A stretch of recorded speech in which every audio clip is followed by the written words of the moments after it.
Hello. काय रे, झाली का गाडीची बुकिंग? यावेळी प्रायव्हेटने द्यायचा विचार करतोय रे. प्रायव्हेट? का रे? ती लाल परी नको वाटते. नको वाटते? लाल परी नको वाटते?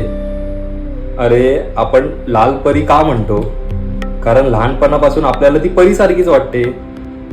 म्हणजे बसमध्ये बसलो की डोळे बंद केले, दुसऱ्या दिवशी डायरेक्ट डोळे उघडल्यानंतरला आपण आपल्या स्वप्ननगरीमध्ये असायचो. म्हणून तर त्याला आपण लाल परी बोलतो ना. आणि मला एक सांग, ज्या एसटी ड्रायव्हरला आपण ओळखत पण नाही, त्यांच्यावर आपण विश्वास ठेवून बिंदास झोपतो, आणि ते पण तितक्याच जबाबदारीने गाडी चालवतात.